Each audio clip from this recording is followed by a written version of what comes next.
Last week in Michigan politics, a plan to fix Michigan's local roads, months in the making, passed a major hurdle this week. But it's not the only one that's been proposed. We break down what's in it and what could be ahead. Plus, the 2026 campaign for governor continues, with the race's major independent candidate coming to Grand Rapids and a former candidate considering the possibility of making another run. And as many locals have been noticing dead fish washing ashore in recent days, what the state is saying is the case. I'm Josh Alburtus, and this is your 13 on your side rundown.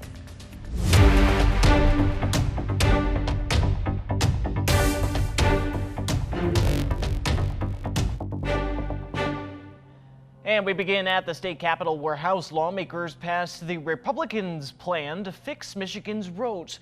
It's been months in the making and could result in billions of dollars in funding for the roads, but not everyone is on board. This is a problem that's been lingering for a long time. That problem?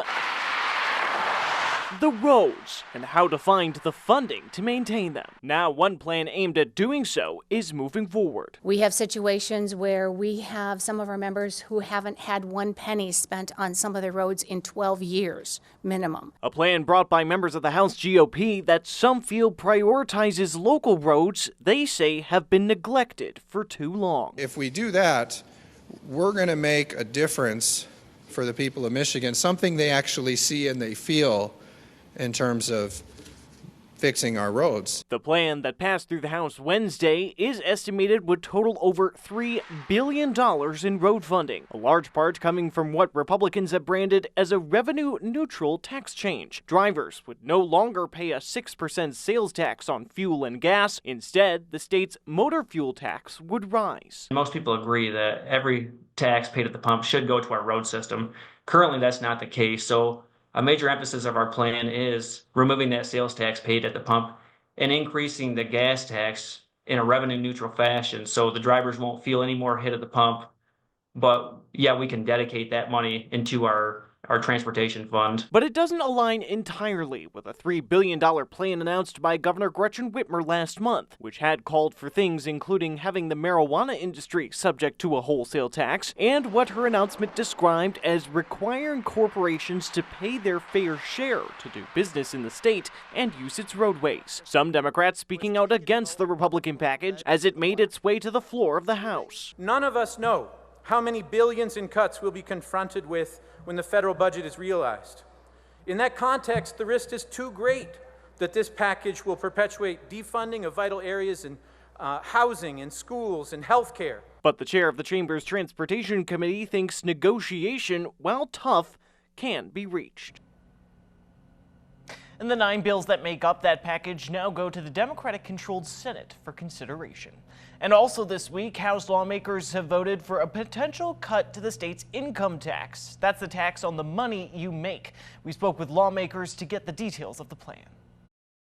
The tax you pay on what you earn could soon be changing. That's if the new state House majority in Lansing has anything to say about it. We should give some of that money back to the people of Michigan, whether they are low income, middle income, or high earners. Back in 2023, a large money surplus for the state triggered the effects of a law from 2015 that lowered the state's income tax from 4.25% to 4.05%. Ultimately, it's a matter of let's let them keep more money in their pocket rather than give it to the government. 1 year later, however, the rate went back up. State Attorney General Dana Nessel's office issuing a legal opinion at the time, saying under the law, the cut was temporary and for 1 year only. Many Republicans now pushing a bill meant to, in their view, correct the error. Republicans are passing a bill to clarify what was absolutely the intent of the legislature back under Governor Snyder, and that's that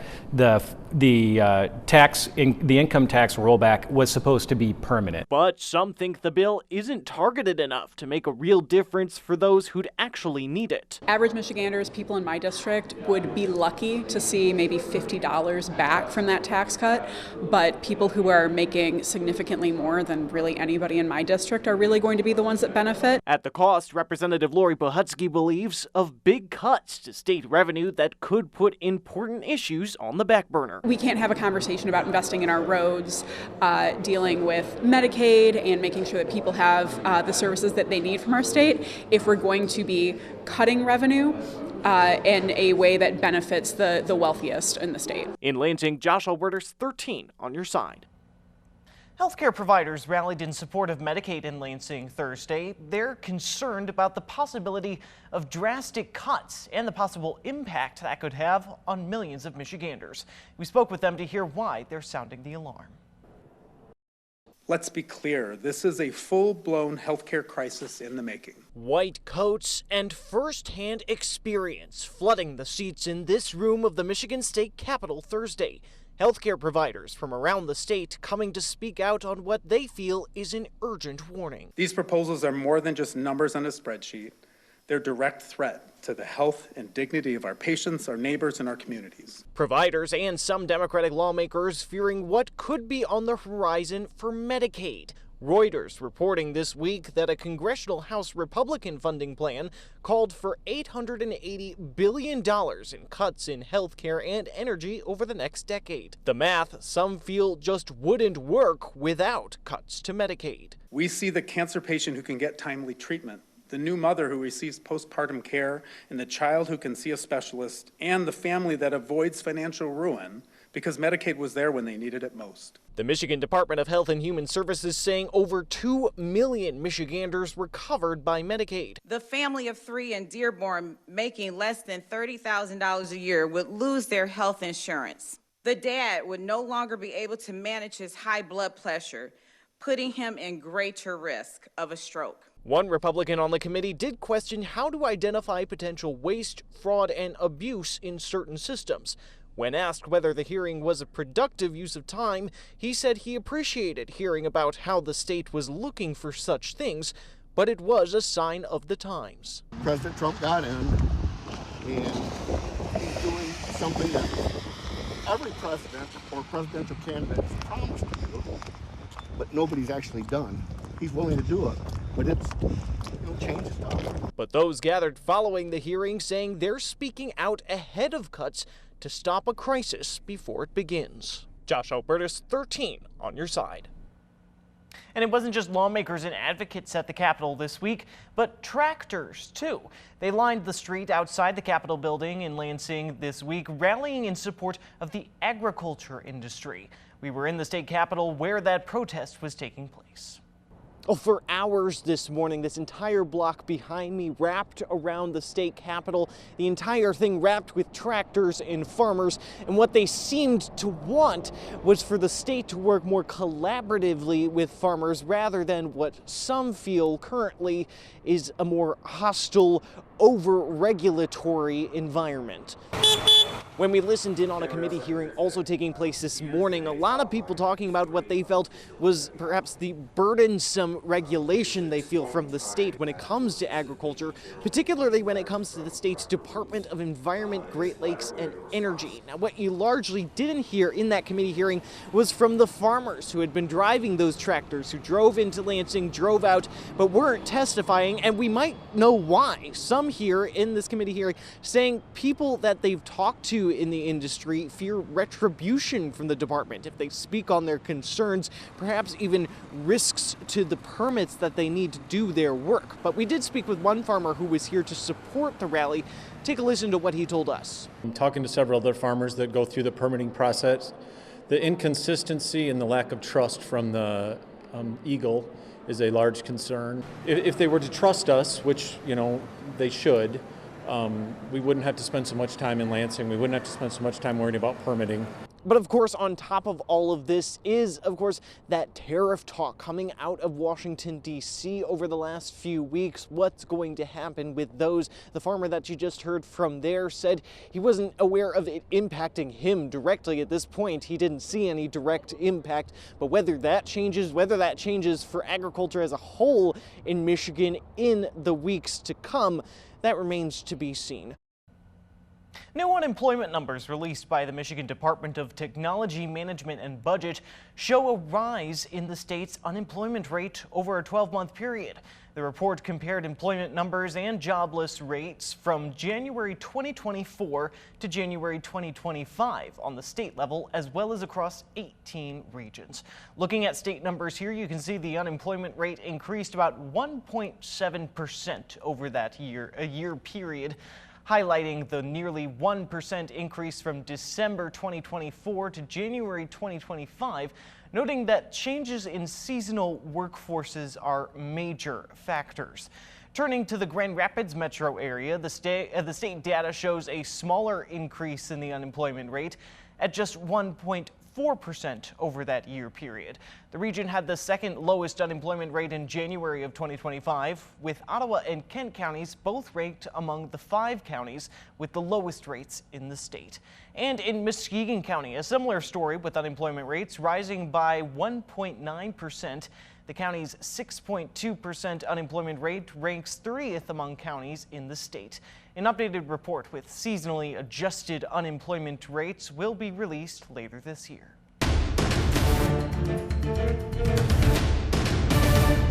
And now to your voice, your vote. Independent candidate for governor, Detroit Mayor Mike Duggan is looking for support in West Michigan. Duggan was in Grand Rapids Thursday to find out what is important to people here during a private event at the Goey Center. He was elected mayor as a Democrat in 2014, but announced late last year he would launch this campaign for governor as an independent. Duggan says he's running without the Democratic affiliation because he believes both parties have lost their way. I finally realized what the Republicans stand for is we hate the Democrats. They're un-American, they're for they, them. And the Democrats stand for we hate the Republicans. They're fascist, they're racist. And it's just terrible. Nobody says what they're for. So I'm not against anybody. Duggan says people he has talked to across the state say affordable housing is their biggest concern. Turner Dixon, that's a name you may remember from the last race for Michigan governor back in 2022. Now the former gubernatorial candidate is considering another run to be Michigan's governor or a run for the U.S. Senate. In a statement released this week, Dixon said both races present different ways to benefit Michigan. She wants to lower costs, grow jobs, and increase Michigan manufacturing. Dixon lives on the lakeshore and would hope to succeed Governor Whitmer, who defeated her 3 years ago, but cannot run again in 2026. Dixon has not said when she will make a decision on which race, but she does say it will be made soon. In the last few weeks, we've seen town halls at the congressional level get heated over actions the federal government has sought to take. But the anger seems to be seeping to the local level now as well. Coming up, the scene at a town hall of a local state lawmaker and how he responded.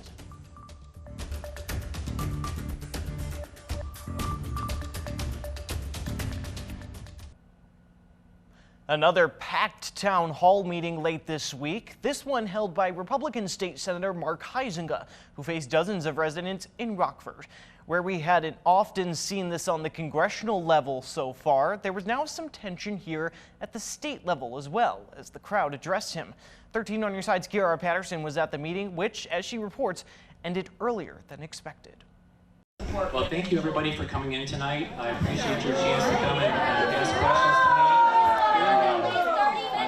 The Krause Memorial Library in Rockford was filled to capacity Thursday night as residents gathered for a town hall meeting hosted by Michigan Republican State Senator Mark Huizenga. The question that I'm bringing today and hoping to get an answer to is that we have seen unprecedented cuts for our social programs in this country that underpin our entire society. Before the meeting began at 6, a group from Indivisible Greater Grand Rapids, which holds regular protests, gathered outside the library to make their voices heard. We come to protest what's happening really, local, state, and federal government. It's not really about voicing concerns. For me, it's about making an impact. Doors opened at 5:30, but the space was only limited to 50 attendees. Rockford resident Brenda Schroeder is concerned about the state of the nation's democracy, but she left disappointed when the meeting ended early. It started out when he was doing his overview,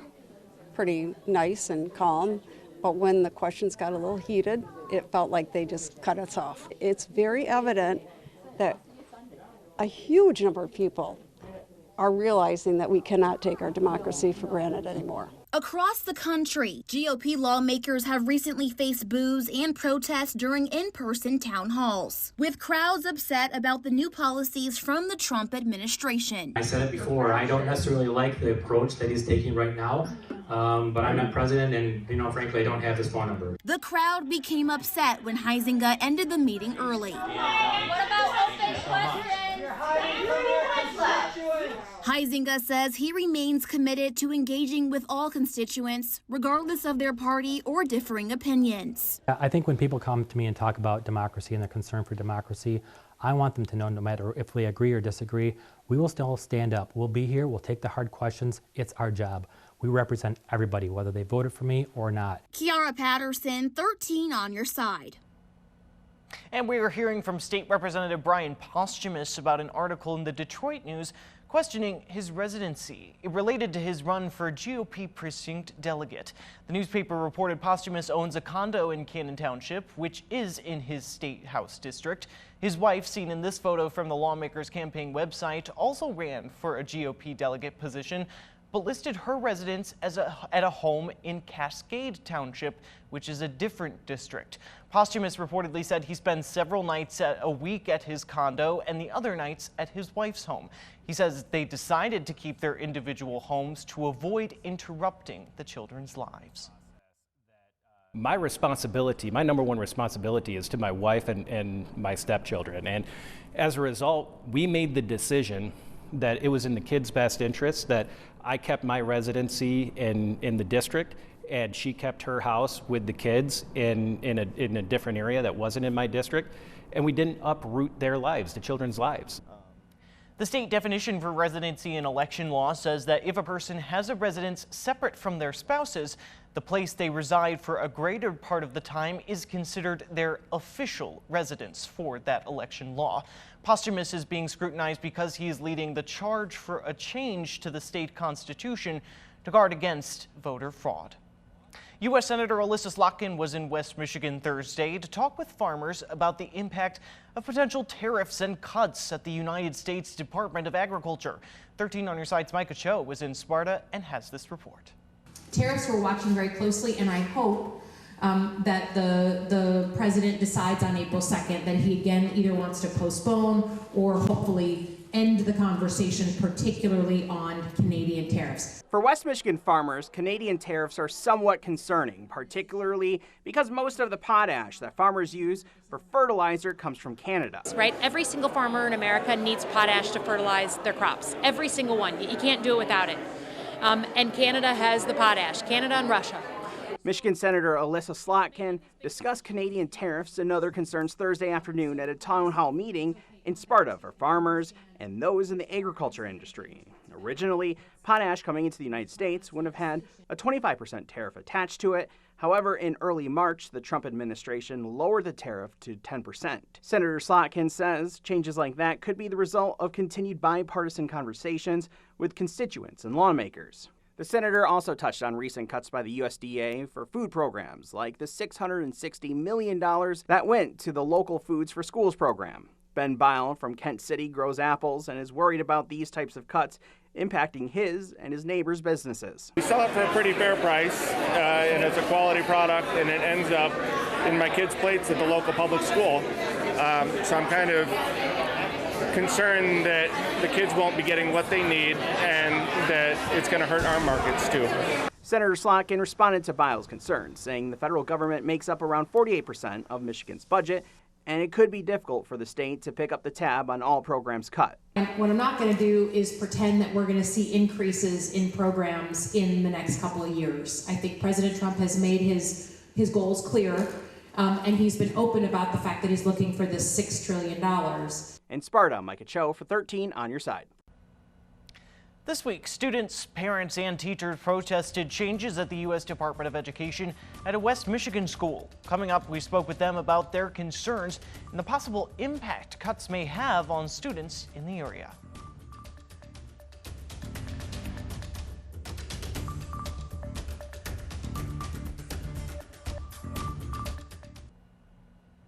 Now to an important clarification from the state this week. As the ice recedes from lakes around West Michigan, you may have seen dead fish around the shoreline of lakes and ponds. Some people visiting Millennium Park this past weekend posted photos of the fish on social media, but the state's Department of Natural Resources says there's nothing to worry about. 13 on your side's Micah Cho visited the park this week. He shows us what he found and what the experts are saying. Yeah, this is something that kind of happens every winter, but the reason why we haven't seen it in the past couple years here in West Michigan is because we haven't really had a few good winters in order for this to happen. And that's according to a wildlife biologist with the Michigan Department of Natural Resources. And this is what we're looking at. What we're talking about right here is these dead carp, dead bass, and dead panfish, all kind of lined up on this beaver dam over by this pond on the backside of Millennium Park here near the Wyoming area. And that biologist told me that they're kind of expecting to see this continue to happen here, at least in the West Michigan area, as winter kind of winds down and spring kicks up into summer. It's natural. It is something that's going to occur with a lack of oxygen. While it may be stinky, the dead fish floating at the surface of inland lakes and ponds in West Michigan isn't necessarily a bad thing. According to Aaron Schweitzer, the fish production program manager for fisheries at the Michigan DNR, the result of the fish kills this spring may be due to a successfully cold winter. That dissolved oxygen gets to a point where fish begin to pass. They can no longer survive, and sometimes it's only certain species. According to Schweitzer, when ice forms on top of lakes and ponds, it's hard for oxygen to circulate back into the ecosystem during winter. That's why you may see the dozens of dead fish lining the top of this pond at Millennium Park. While it may be sort of a shocking scene at first, Schweitzer says there's currently no need for concern. The impacts to the ecosystem, or say fishing for that matter, if that's what somebody is really interested in, it's going to be minimal most of the time.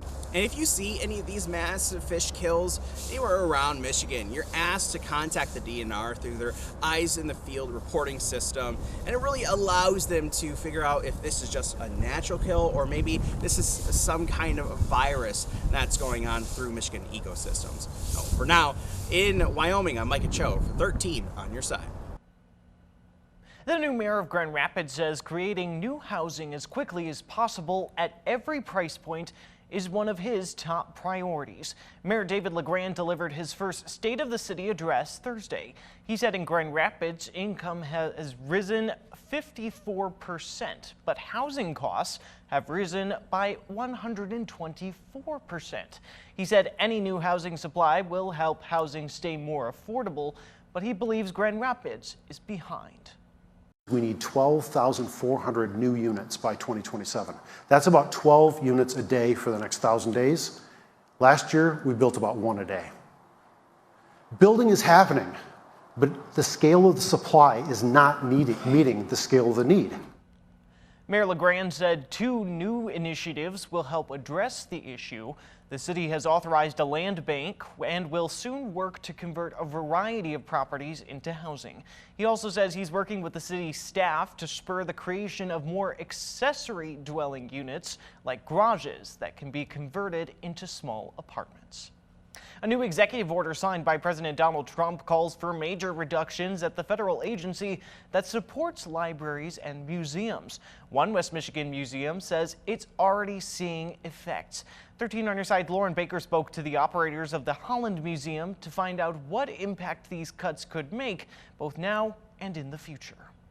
Summer is upon us, and many of us look to places like libraries and museums as a place to pass the time by. People come to museums as they want to learn, they want to engage, they want to investigate things that are going on, history, art, science, all of those things. But soon, resources that help provide opportunities to learn and grow at these places could be gone. Executive Director of the Holland Museum, Michelle Stempian, is one of many that just learned. Not surprised, but of course disappointed. About the Trump administration's latest executive order, asking to cut back funding for the Institute of Museum and Library Services. This grant money helps libraries and museums pay for programs, staffing, and even new exhibits. We applied for a grant from IMLS last fall. It's a $25,000 grant that we were hoping would help us expand and improve our installation about the Native American story here in Holland. All of that is on hold. Stempian says the pause of funds right now doesn't stop just here either. It could have long-term effects. Even just a pause could have potential impact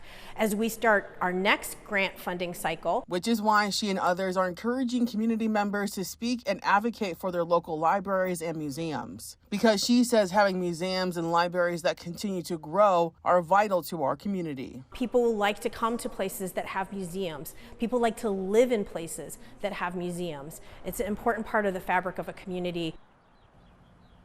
The federal government is recommending a vulnerability assessment for the Mackinac Bridge. The recommendation from the National Transportation Safety Board for nearly 70 bridges across the country is to evaluate the risk of a collapse if they were hit by a ship. The NTSB calls the Mackinac and many others on the list are part of our nation's critical infrastructure. Almost a year ago, the Francis Scott Key Bridge in Maryland collapsed after it was hit by a container ship.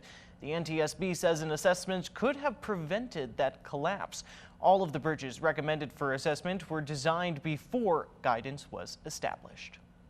Drastic downsizing is expected at the U.S. Department of Education as part of the Trump administration's expected plan to eliminate it. In response to this, West Michigan teachers and others staged a walk-in this week to save the department. 13 on your side's Deja Barrett has the story.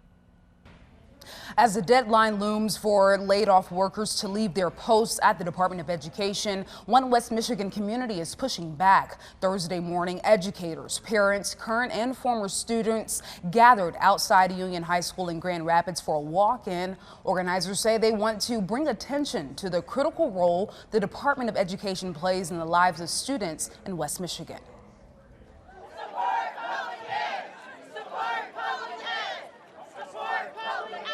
We were here today to perform a demonstration that lifts up the importance of public education and draws some attention to the dangerous cuts that are being made at the federal level and also at the state level. And I love that the protest or the demonstration ended with them going into the school. So it's not that they're protesting education, right? They are fully supportive of education, came out here early to demonstrate that. I needed to be here because parents need to show up and have their voice heard.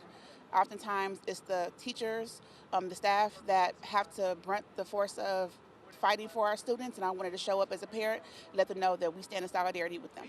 Public education is funded solely on, well, primarily on state and federal funding, and so I think now in these times it's very important for us to not only look at those sources, but look at sources as philanthropic sources, community support, other sources of funding that can help our students succeed. You cannot overinvest in education. Our kids are our future.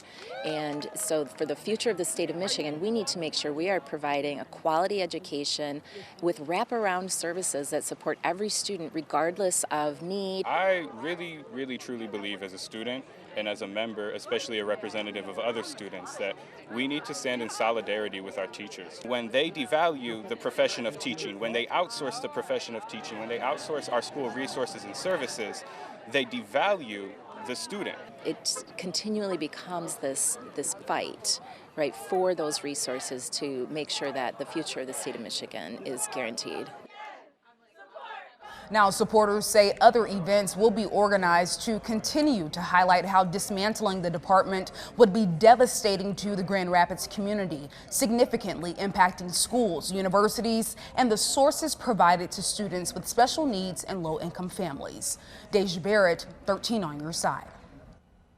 And that's the rundown for your week in Michigan politics. Be sure to keep up with all the top political stories of the day, both on air and online at 13onyourside.com. We'll see you next week.